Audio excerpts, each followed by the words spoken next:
MC for today, Chen Linghong, the Director of NTU Journalism.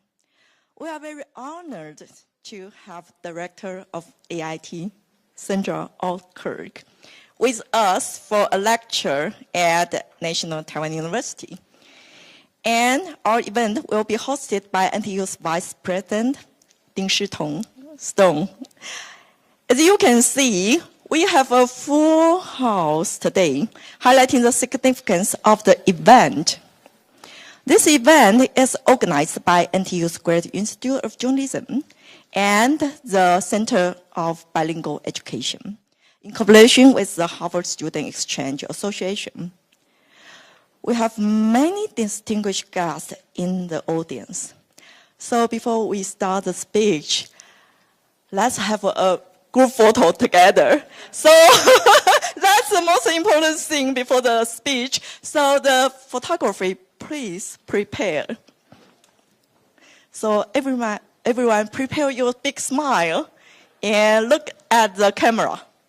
Thank you.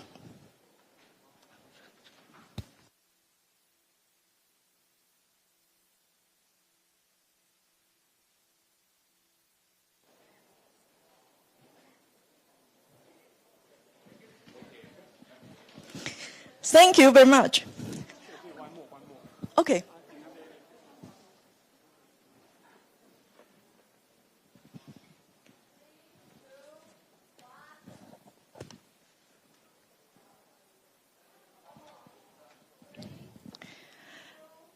Yeah, at the time you show your smile, we have the VIPs from National Taiwan University. We have the 教务长王洪仁、国际事务长袁孝维 and we have the special guests from MODA 数发部部长唐凤、次长阙和明、公共电视董事长胡元辉台湾微软的全球助理法务长施立成，同时也是台湾美国商会的会长。金庆博，华硕公司集团资安长、台湾资安主管联盟会长，还有简宏伟，我们前行政院资安处首任的处长。非常多的 VIP 我们来不及一一因为今天时间非常的紧凑We have a very tense schedule today. So now let's have a big welcome to our Executive Vice President Ding Shitong. Yeah, welcome to be on the stage to introduce our speaker today. Thank you.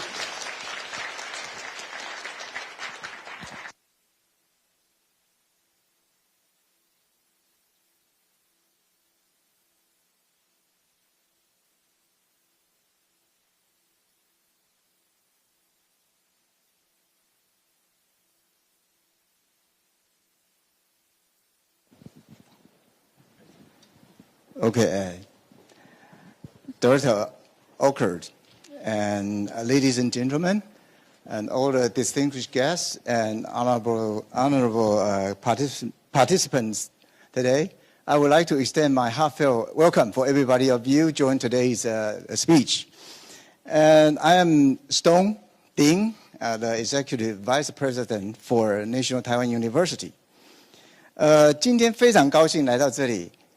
欢迎我们 AIT 的处长。台湾跟美国的关系呢，一直都是非常的紧密。那过去借由这个学术的合作、文化的交流，以及技术的合作跟产业方面的发展，我们有非常非常密切的这个台美的这个关系。那值得注意的是，今年在美国，它公布它的晶片法案，为了考量说提供全世界非常安定的这个半导体晶片。那也为了让产业的发展更加的健全，那所以他们公布了这个法案。那其实在公布这个法案的时候，我们就了解说，美国大概对台湾也蛮尊敬的了哈。那他觉得说，我们台湾是在半导体的这个产业里面是具有非常关键的实力的这个国家，所以他就提出了很多希望能够跟台湾合作的这个面向。那其实我们校长陈文章校长在5月份的时候就去一趟美国，在8月份的时候又再去一次美国。那其实8月份去的时候，我们跟那个 University of Illinois System 签订一个 MOU， 希望能够合作的面向包含半导体，包含quantum technology， 包含其他的生医方面的研究。那所以其实有很多人才培育也好，或者是学术的交流也好，那甚至这个研究的合作也好，都放在 MOU 里面。那上礼拜我们的代表团代表台湾12所顶尖大学的代表团又到 Texas 去。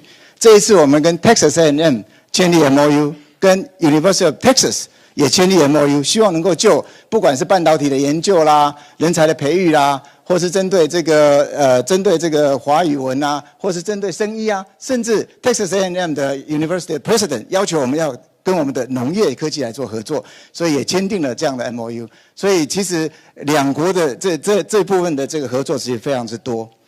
那各位都知道说，在2020年，美国跟台湾签署了一个台美的这个教育 initiative。那个 initiative 是说，在全世界我们看起来，那台湾的中文教育是最优的地方。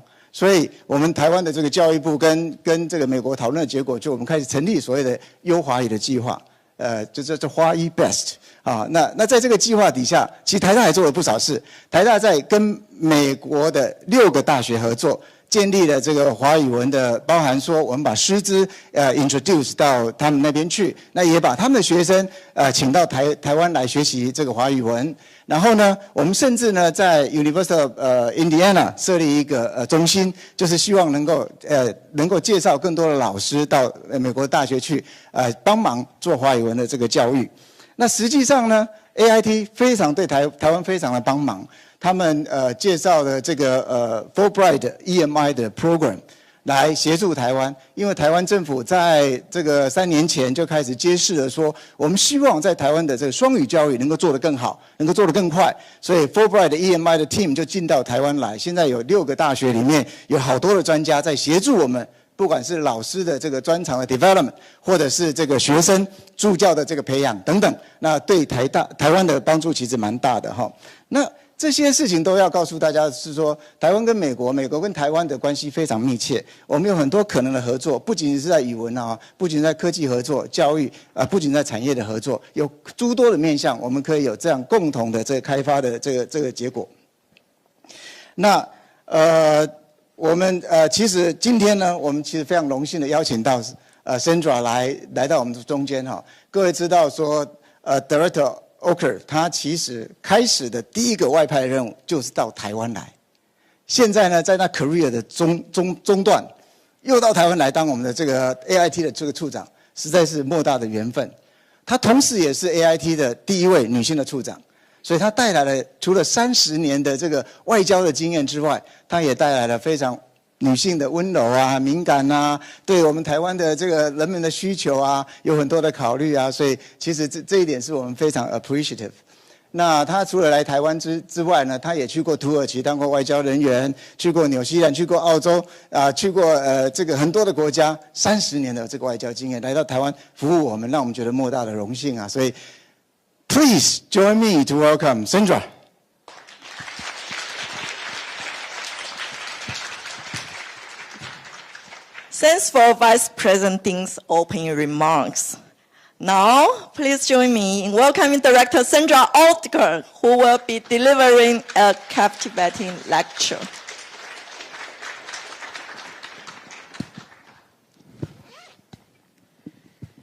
So first off, I want to start by really thanking NTU Vice President Ding for a fantastic introduction. And really to thank NTU for letting me be here today to make this speech. I really appreciate it. As Vice President Ding mentioned, there are a lot of dignitaries in the room. I do want to really thank Minister Audrey Tang and AmCham Chairman Vincent Sher for being here today. A lot of what I am going to talk about includes things that I've learned from both of you. And so I'm a little bit embarrassed. I'm kind of quoting you and referring to you, so hopefully I won't get anything wrong. But to officially start, Vice President Ding, members of the faculty, students, good afternoon. Wu An, Da Jia Hao. It is a real honor to be here today, and I want to thank NTU for its long-standing partnership with AIT, which has helped to further the U.S.-Taiwan relationship through people-to-people educational and cultural exchange. I've made several visits to NTU since beginning my tenure as AIT director, and I have always been impressed by the hospitality of the community and the wonderful learning environment that you have built here. I first lived in Taiwan in the early 90s, just a few years after the end of martial law, and I am thoroughly impressed by Taiwan's democratic transition.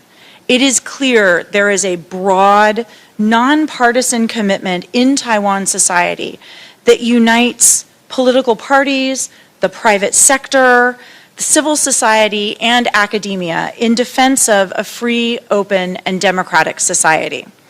Taiwan is indeed, as we so often say, a model of democracy.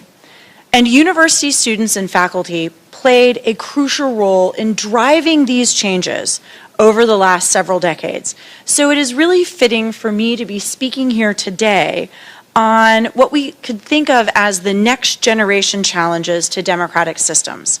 Today I want to focus my remarks on cyber attacks and online information manipulation, a shared set of challenges that the United States and Taiwan can address together. But before I delve into that topic, I'd like to first outline how my work and that of our team here at AIT fits into this broader discussion. As you have all probably heard before, the United States enjoys a robust, unofficial relationship with Taiwan. At AIT, we work with our counterparts here in Taiwan to advance a shared vision of a free and open Indo-Pacific that is connected, prosperous, secure, and resilient. And AIT is working every day to expand our cooperation with Taiwan on our many shared interests and values. We will continue to support Taiwan's meaningful participation in the international community, and we will work to deepen our economic ties, all consistent with our One China policy. Just this year, the United States served as the Asia-Pacific Economic Cooperation host economy. And we witnessed up close and personal Taiwan's meaningful contribution to APEC ministerials and other important meetings throughout the year, including during the APEC Leaders Week in San Francisco last month. Taiwan played a truly significant role in a series of APEC events this year that were focused on digital innovation, technology, and entrepreneurship, and has worked closely with other APEC economies to help reduce the digital divide and encourage economic growth through digital transformation. We encourage Taiwan to continue to play this role in APEC and other fora. So since I first lived here in the 1990s, which I know was a long time ago for those of you who are not sitting in the front two rows, the U.S.-Taiwan partnership has steadily deepened. And at the same time, the United States and Taiwan face a regional and global landscape that is more challenging and more complex than ever before. As President Biden noted during his meeting with President Xi Jinping on the margins of the APEC summit in San Francisco, the United States and the PRC are engaged in intense competition. But the world expects the United States and China to manage this competition responsibly. The United States will always stand up for its interests, its values, and its allies and partners, including Taiwan. U.S. support for Taiwan remains rock solid, principled, and bipartisan, and that support is entirely consistent with our One China policy and long-standing commitments. We firmly believe that the U.S. commitment to Taiwan contributes to the maintenance of peace and stability across the Taiwan Strait and helps create a more stable and resilient region. A key focus that I have for AIT's cooperation with Taiwan is the urgent need for both of us to more effectively counter cybersecurity threats. Cybersecurity is among our top strategic goals at AIT because it lies at the nexus of national security and economic security. Cyber attacks worldwide are growing in both scale and sophistication as cyber criminals adapt their strategies and tactics to disrupt networks, steal intellectual property, and conduct cyber espionage. It is no secret that critical infrastructure and prominent companies in both the United States and Taiwan have been and continue to be the target of cyber hacks, data breaches, and ransomware attacks. Taiwan is both a key node in the global ICT supply chain and an important physical link in the network of undersea telecommunications cables spanning the globe, and has also become a test bed for cyber intrusions from hostile actors. As Taiwan Minister of Digital Affairs Audrey Tang has noted publicly many times, Taiwan is subject to significant counterattacks, including a campaign of highly coordinated, multifaceted attacks targeting Taiwan's civic infrastructure, amounting to a potent mix of cyber manipulation and interference. These malicious activities have the goal of not only disrupting day-to-day life, but also hollowing out democratic institutions and carry the threat of future escalation. Taiwan primarily faces cyber threats from one state actor, while the United States is subject to cyber threats from a variety of state, non-state, and criminal actors. The ransomware attack against Colonial Pipeline in 2021 resulted in a 6-day shutdown of the pipeline network that supplies more than half of all the liquid fuel used on the east coast of the United States.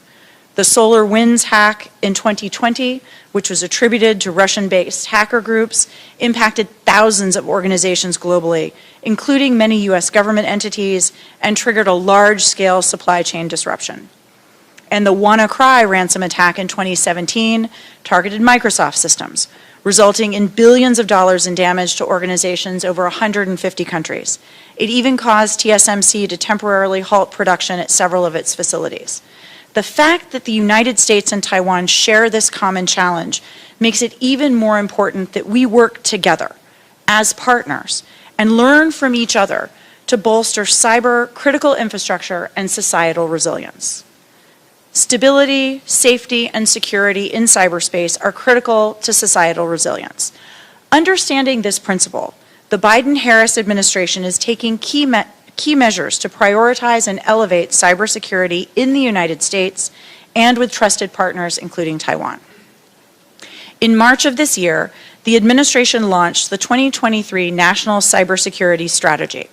As the strategy states, and I will quote, "In this decisive decade, the United States will reimagine cyberspace as a tool to achieve our goals in a way that reflects our values: economic security and prosperity, respect for human rights and fundamental freedoms, trust in our democracy and democratic institutions, and an equitable and diverse society." End quote.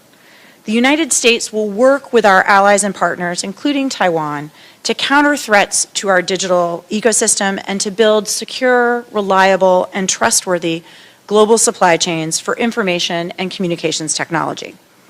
As the United States and Taiwan both work to safeguard public and private data and networks from cyber threats, I am proud of the work we have already done together.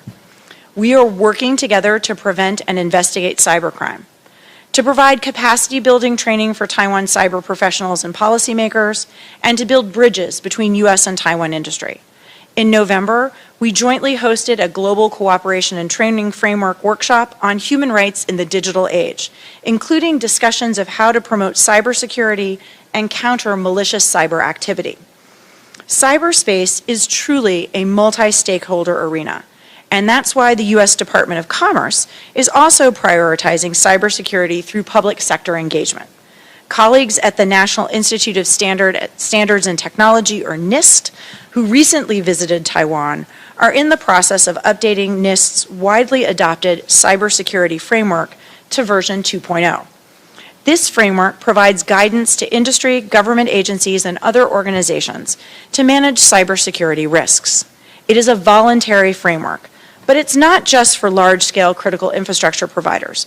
Organizations of all sizes and types throughout the world can use the framework to better understand, assess, prioritize, and communicate their cybersecurity efforts.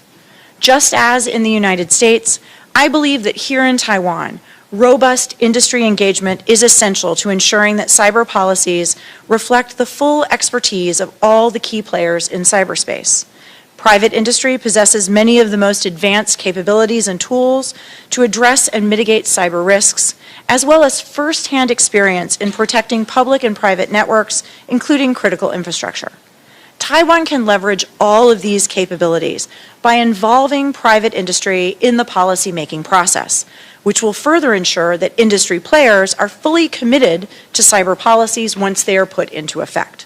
In this way, Taiwan can best fulfill President Tsai's stated mandate to enhance the island's cybersecurity resilience. And I'm going to now take a drink of water because I've been talking for a long time.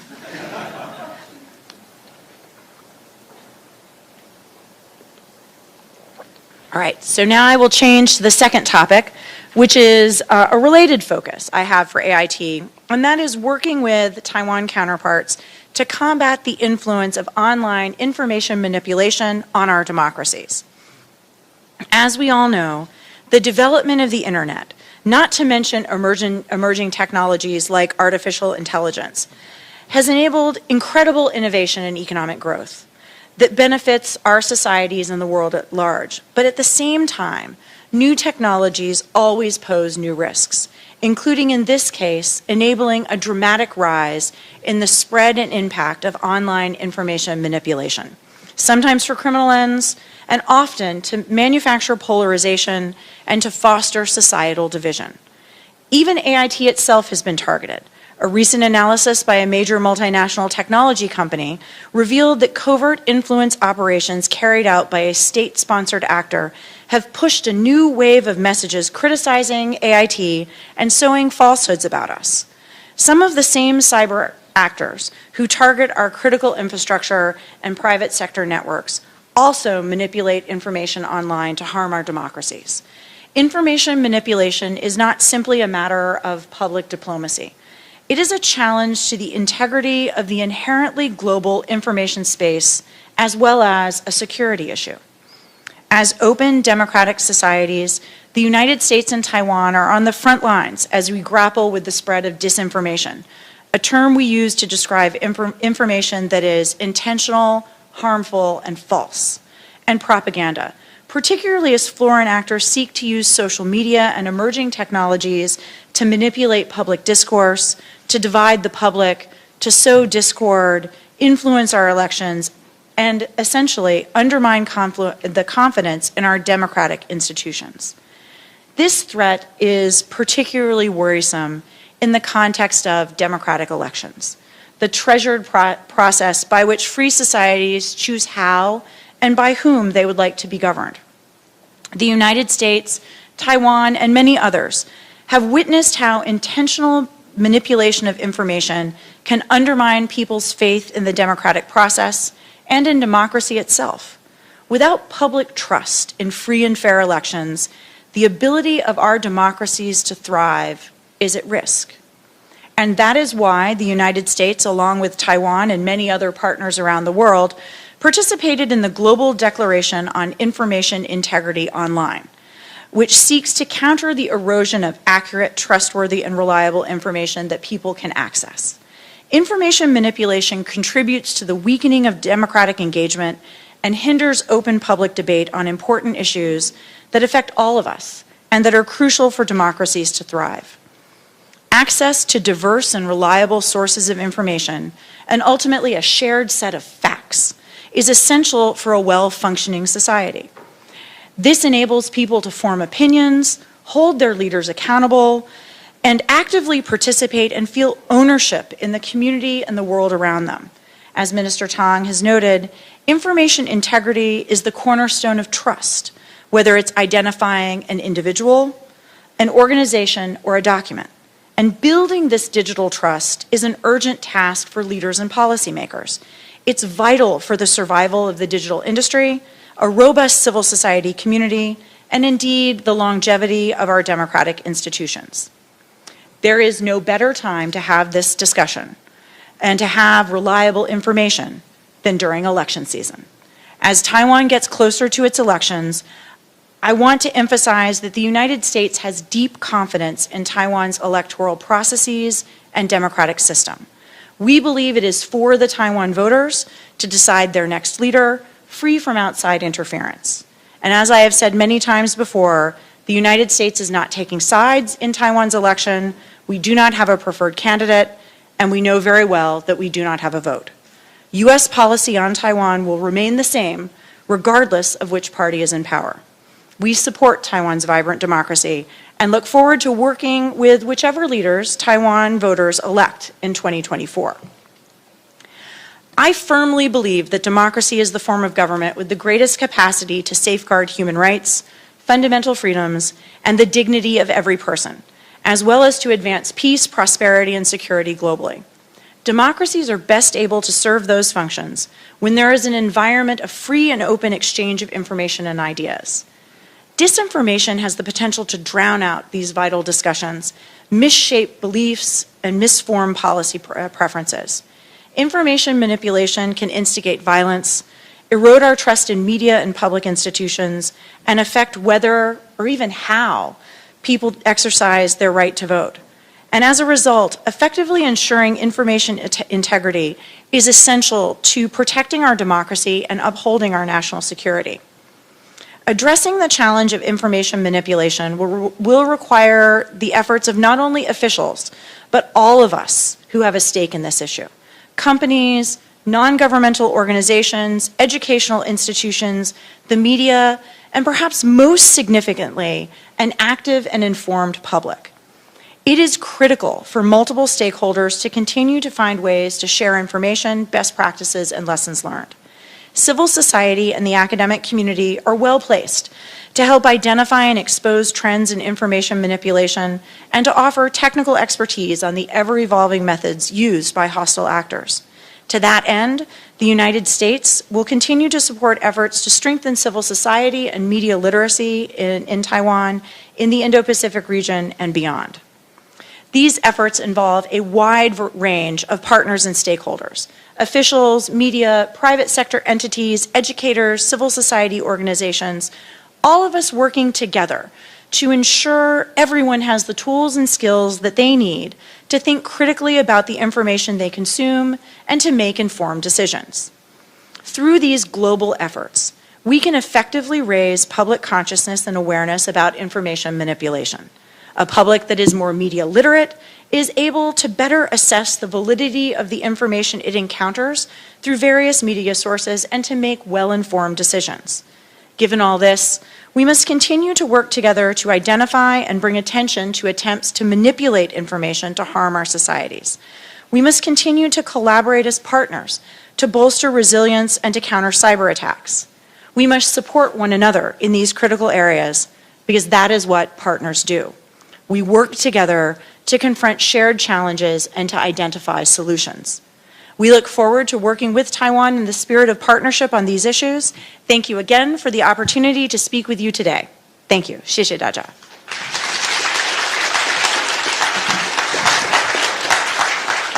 Thank you, Director Oldkirk, for the enlightening talk. Now we will move on to the question and answer section.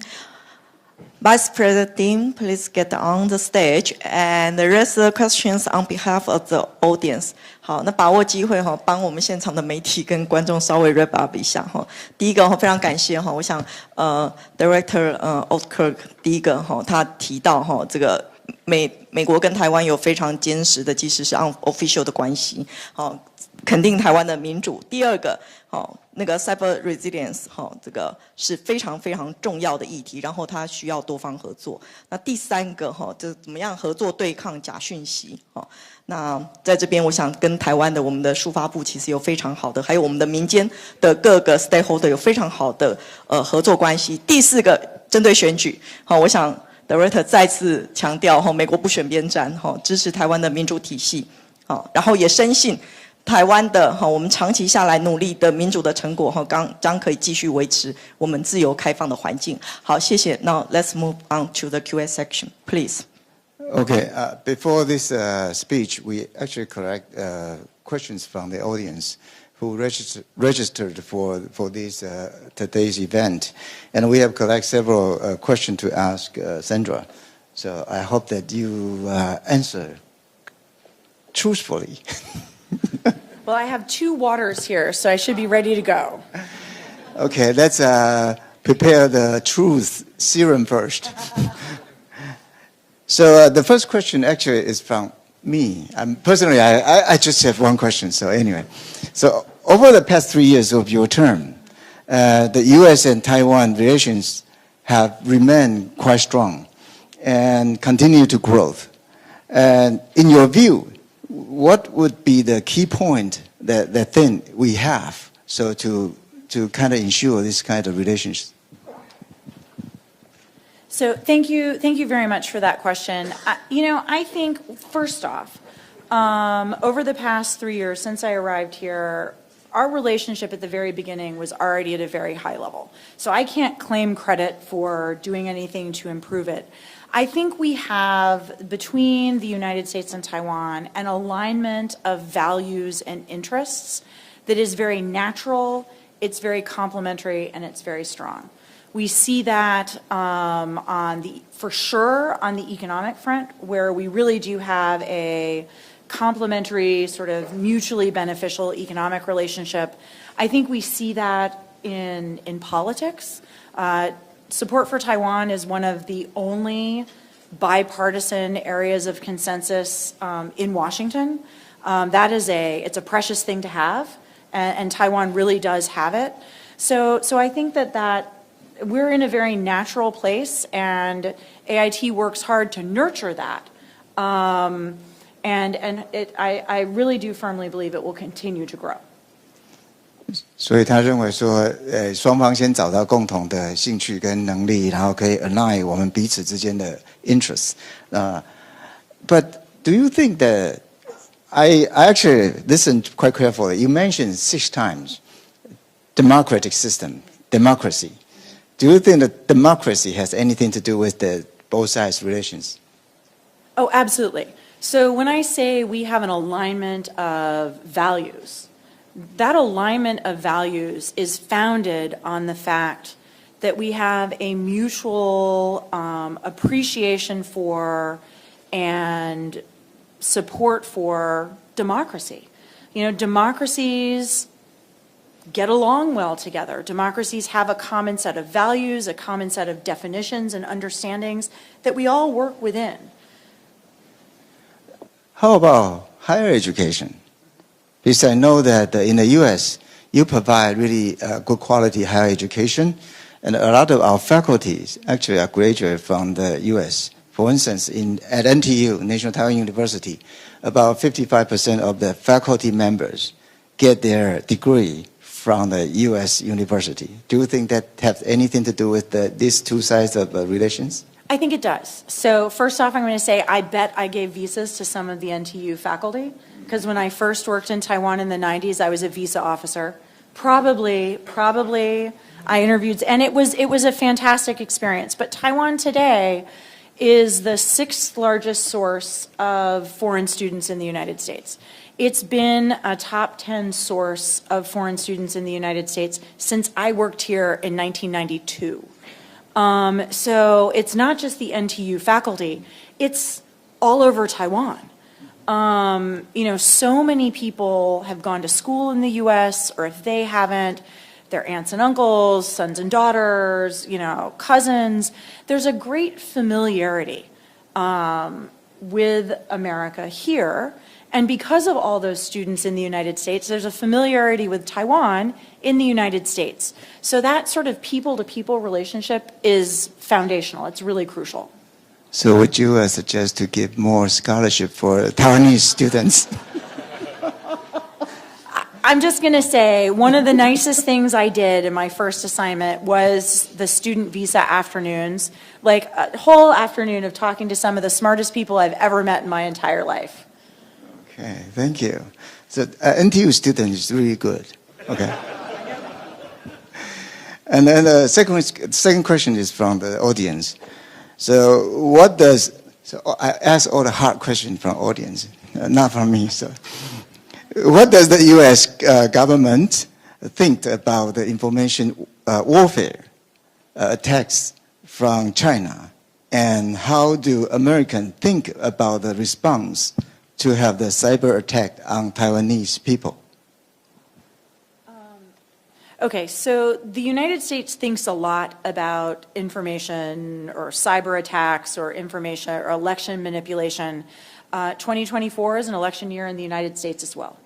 Unlike here in Taiwan, which has a very stable and sort of tamper-proof electoral system, every electoral district in the United States has a different system, and there have been questions in the past about the integrity of those systems. So people are concerned about it.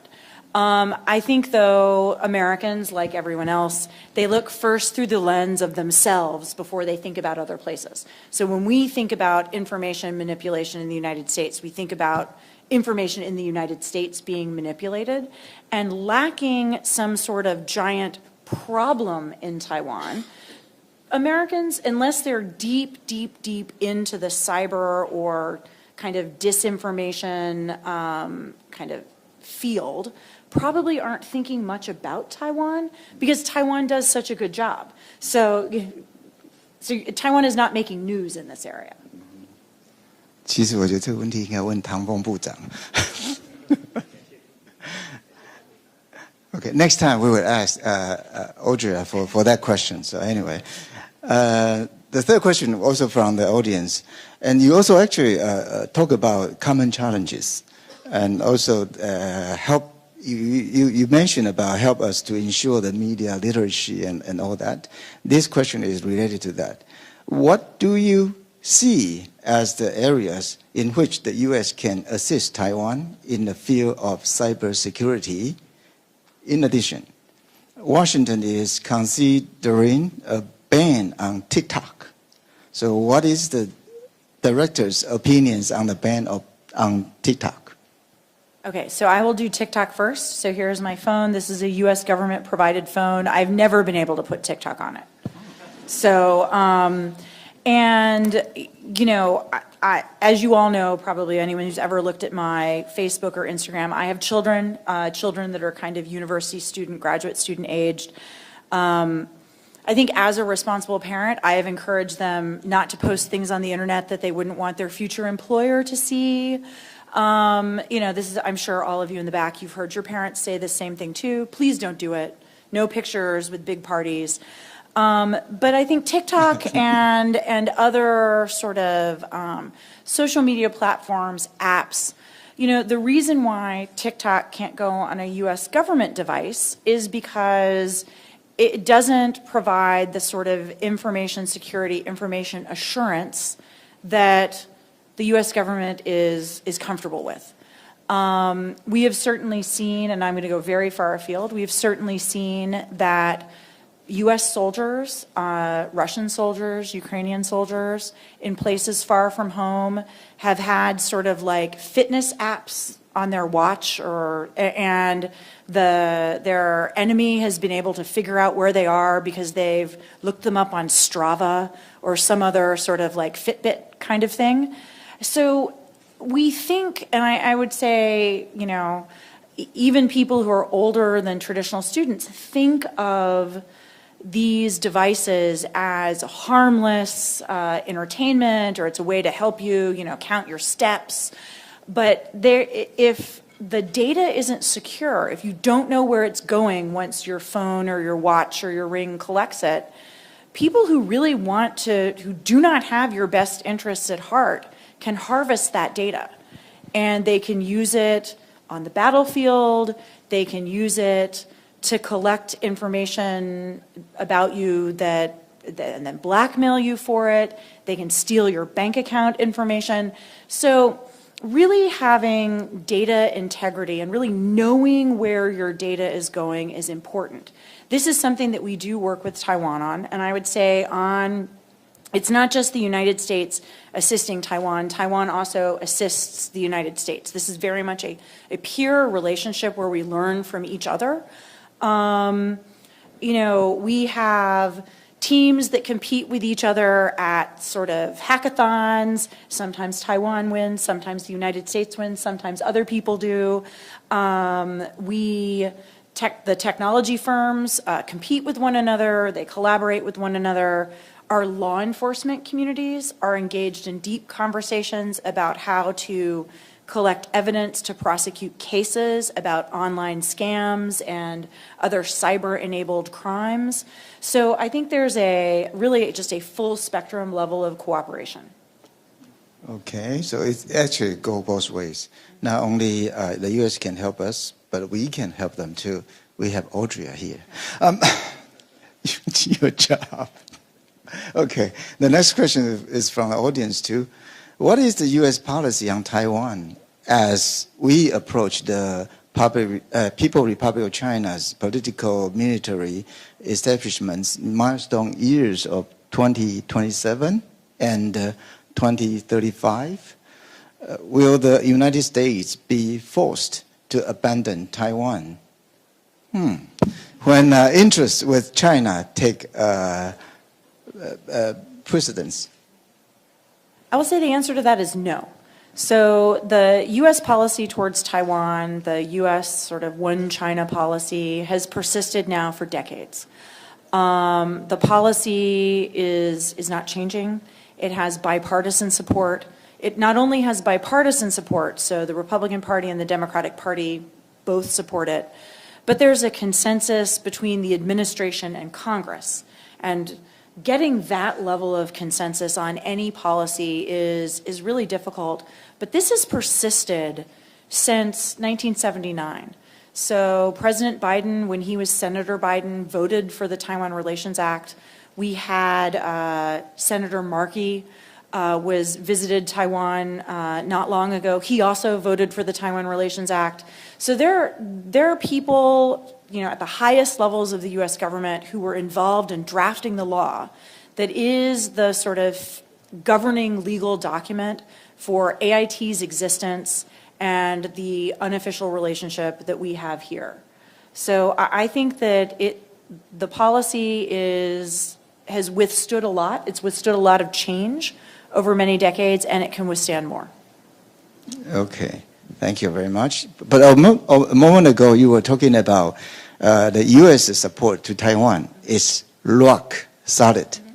Is it still stand like that? Yes. Yeah, it is. I mean, I cannot think of a single other policy in Washington that is as strongly supported by both parties, by both the administration and the Congress, and that is popular with the American people. Which is fundamentally what makes a policy durable. Okay, thank you. The next one is from the audience too. As the first female director in AIT history, what are the advantages and disadvantages of your roles? Is there any advice for future female diplomats based on your experiences? Does this mean we're moving to the easy questions now? I don't know. There are still several of them. Okay, so yes, I am the first female director in AIT history. I'm sure I will not be the last. But being the first gives me the ability to be creative, to do things that are not exactly the same as the people before me have done. No one is going to confuse me with my predecessor. They look at me and they're not like, oh, that's obviously Brent Christensen. So it gives me some creativity to do different things because, quite frankly, I look different. And coming up as a professional woman over the course of the last 30 years, I have become very comfortable with looking different than the other people at the table or in the room. So, and in fact, this is a conversation that I've had with women in the American Diplomatic Service before. In the 1990s, in the early 2000s, somebody like me was the only person who looked like me who sat at the table. I was lucky. Sometimes I didn't get to sit at the table. I sat like on the side, against the wall. And so I'm used to being kind of singular. Now, it's a good thing that there are more women in diplomacy, more women in professional life, but that feeling of being alone, I don't know if in Taiwan you have the game where you play which one of these is not like the others. Professionally, I was the one who was not like the others for like 2 decades. So I think the getting comfortable with being visible is something that's probably going to be weirdly harder for young professional women today than it was for people of my generation, because we had no choice. There was no group you could hide in. You were always, the woman. In fact, the first year that I worked at AIT's visa office, I was the only female visa officer. And I was the only female visa officer I think they'd had in a number of years. So when someone got refused, and they were asked, who refused you? They said, nigga nuda. Nigga nuda. Oh my goodness. So, and then the next year there were some more female officers, so I could hide in the group. But yes, I'm very used to that. And I think, it's not necessarily bad, because at the beginning of your career, it makes you feel very awkward to be singled out. But then as you become more prominent and more successful, you're singled out by your position, but I find that I am comfortable with it in a way that I suspect some of my male colleagues aren't, because they've always been like another man in a gray suit.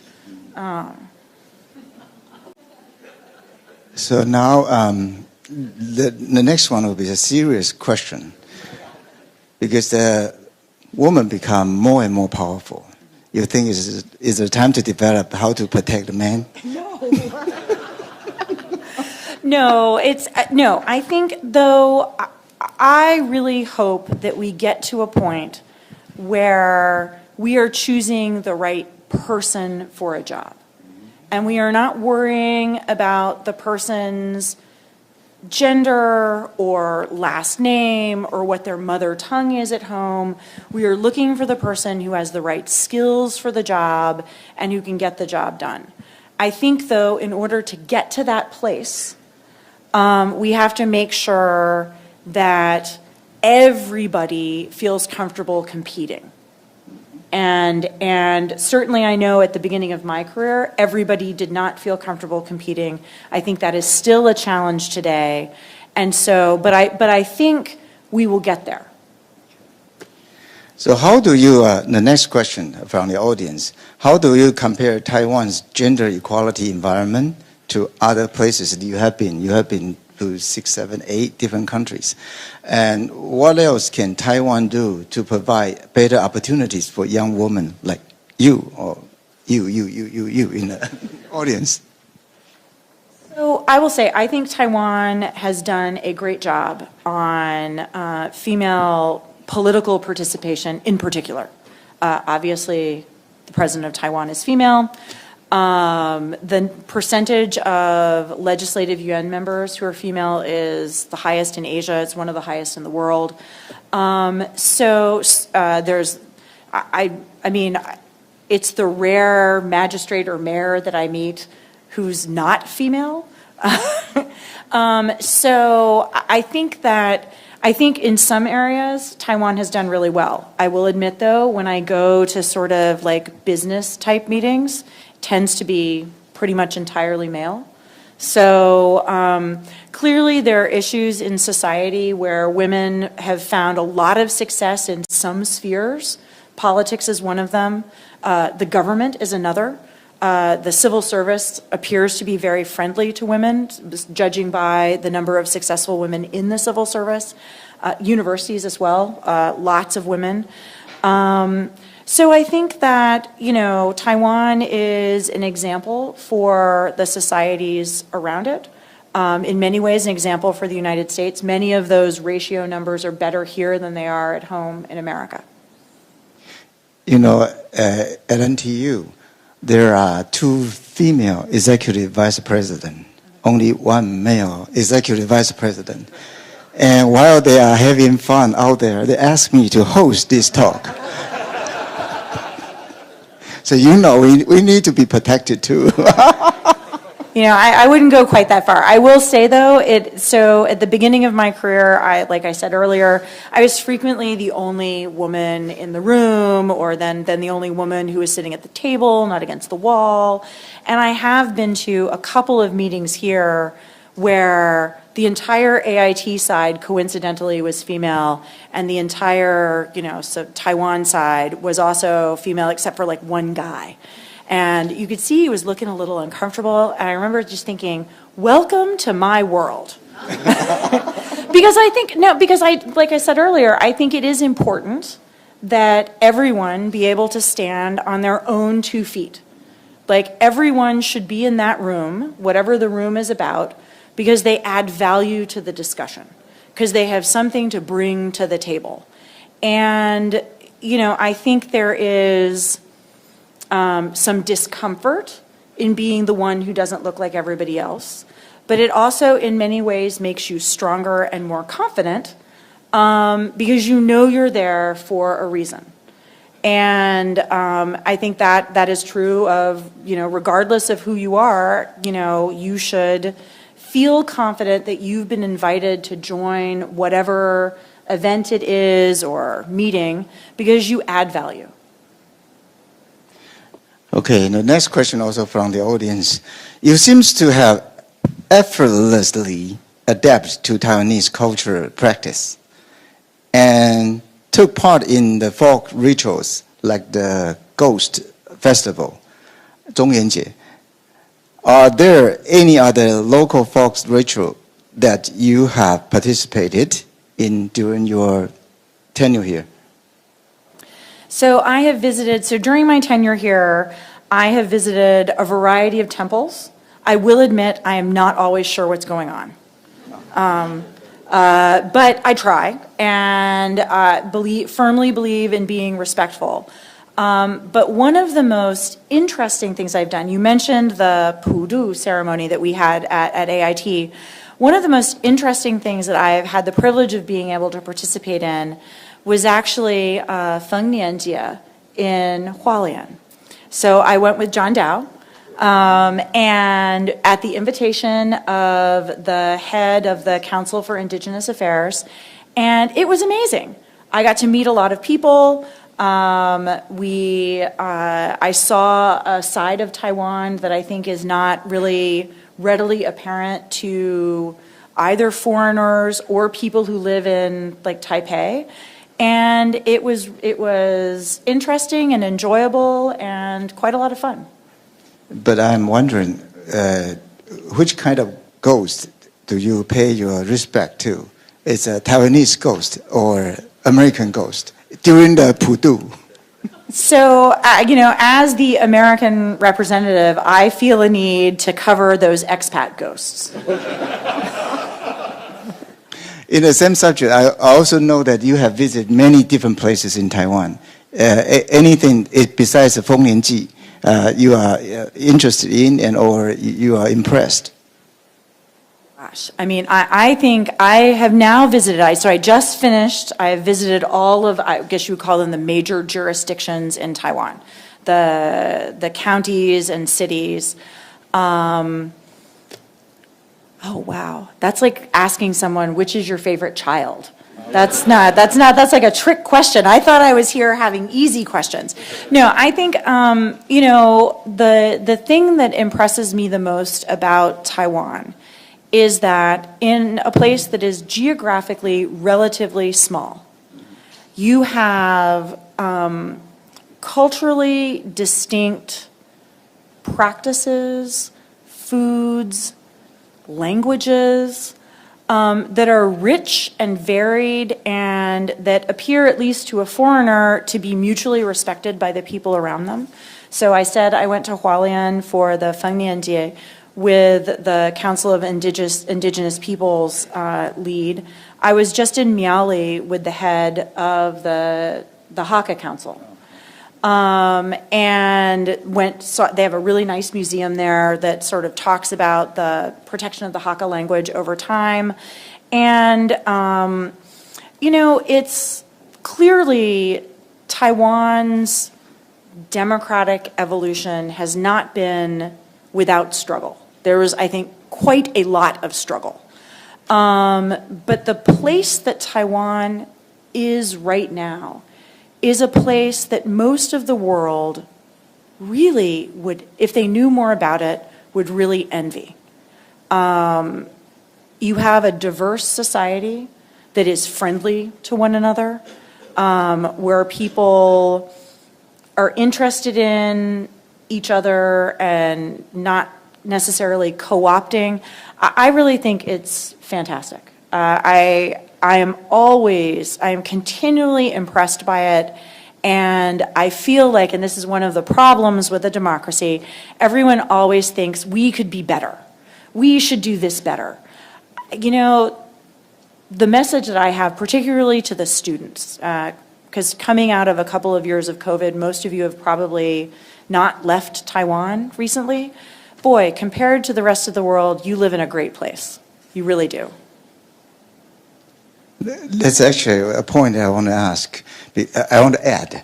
In Taiwan, I think Taiwanese people treat international foreigners much better than treating ourselves. I don't know why, but it's like a custom. We treat other people better. So foreigners in Taiwan is well treated. And second point that I want to add is, if you are living in any the 大的都市, metropolitan big cities, you can go out in 9, 10, 12, even 1 o'clock in the night and feel safe. So Taipei or other cities in Taiwan is actually relatively much safer than any other international cities. So welcome American to come to Taiwan. Okay. So that's about it, because a director's time is limited. So I would like to conclude today's speech and the question section. And if you like to answer more, you can stand outside too. So I thank you everybody to come to today's speech. And you want to add something? So I just wanted to say thank you. Thank you for everyone for coming, for being interested. So for those of you, so I'm going to say happy holidays, Merry Christmas, Happy New Year. And for students, good luck with exams. Okay, thank you very much, Sandra. Thank you.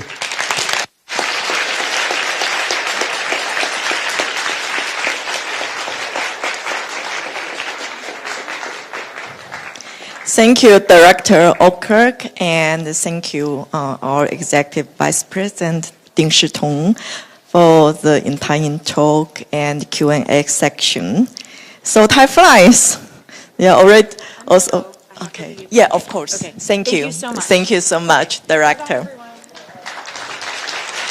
Well, it's time to draw our event to a close. So on behalf of the organization team, I would like to express our sincere gratitude for your participation and enthusiasm.